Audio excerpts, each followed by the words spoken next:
As we get ready to continue, I do want to say a few thank yous as we're starting off here tonight. A big thank you to all of the administrators at West Ottawa, especially Mrs. Graham and Mr. Rusikas. Oh my goodness, I was picturing his name in my email and it would not come to me. They make so much happen for all of our students at Mac Bay, getting them in the right classes, and helping all of the teachers out as well. Especially for me as a traveling teacher, I get to go in between Harbor Lights and Mac Bay, and I know that if I have any question, there's always an answer for me, just an email away or if I can catch them. So they are excellent supports, both to me and to your students. Second, Mr. Meyer teaches 7th and 8th grade at Mac Bay, helps me out a lot. Mrs. Zoko is here with me on stage. And also this year I have a high school aide, Ashley Johnson, and they are all a really big help to our music program. We get a lot of support from the Panther Fund and our music boosters as well. They make getting these instruments and some of these other opportunities possible. There are donation links in your programs if you would like to do that as well.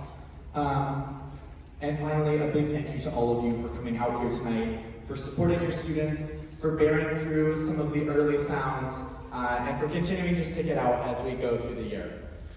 We're going to show you kind of where we started in the year. So all of the instruments here work the same, from violin, viola, cello, and bass. We have all these open strings, and then in order to play on them, you just put your fingers down. It matters a lot where you put your fingers down on the instrument, and unlike a guitar, we don't have frets to help guide us. Frets kind of let you put your finger down anywhere in between them and it's going to sound right. For us, you have to have your finger exactly in the right spot. So for student instruments, we end up putting tapes on them a lot just to kind of help guide, but it also really comes down to your ear and like listening. And these students already have like excellent intonation as we go, and I hope that you hear that was really evident in Twinkle Twinkle.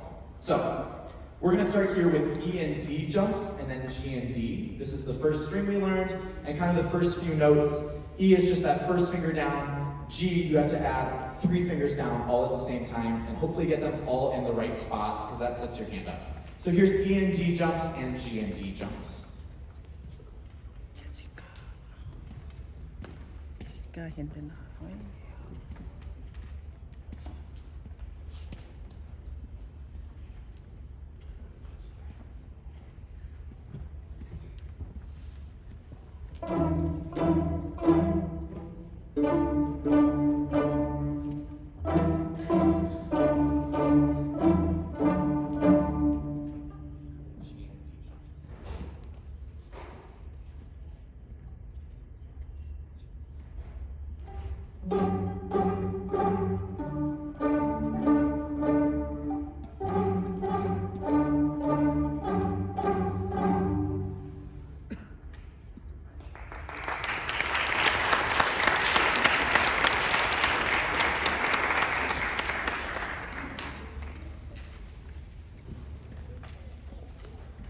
So that is just kind of showing you how to do that. One really tricky thing as well about playing these instruments is you have to kind of do multiple things at once.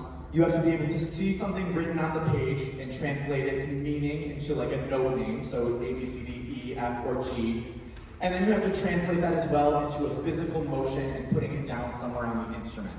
And so one exercise we do pretty often in class is we kind of take out one of those steps and I will give them a sequence of 4 notes and ask them to play it back for me. That just kind of lets their fingers get used to these different patterns. It's kind of a way to test on if they know where they're going. I can hear really easily. And you can also kind of hear which patterns are more difficult. I can also start pulling patterns out of our music as well, and so we can work on those without having to worry about reading them. So we're just going to show you a few of those, kind of what we would normally do in class. So, I'm going to give you 4 notes. You're going to play that. Here we go. D, E,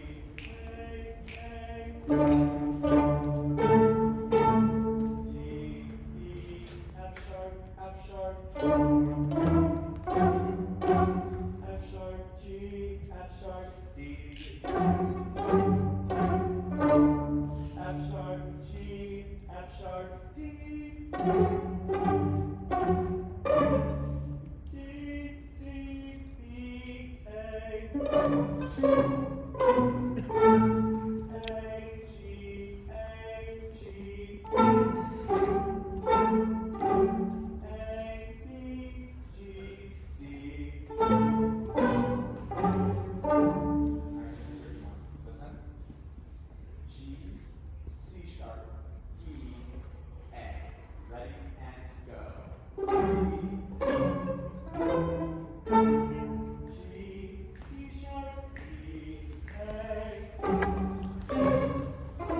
As we keep going in orchestra, our pieces kind of get more and more complicated. They play a little bit less together, and that's kind of where my job becomes a little more important of making sure I'm communicating with them, but also that they're watching me so that they know from just what I give them, what I want them to play.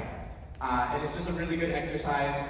I know that all of you know how hard it is to get your 6th grader probably to sit and watch and like be quiet until you need them to do something. So they're doing an excellent job. We're going to keep going for you tonight and kind of show you 2 more things that we do here in class.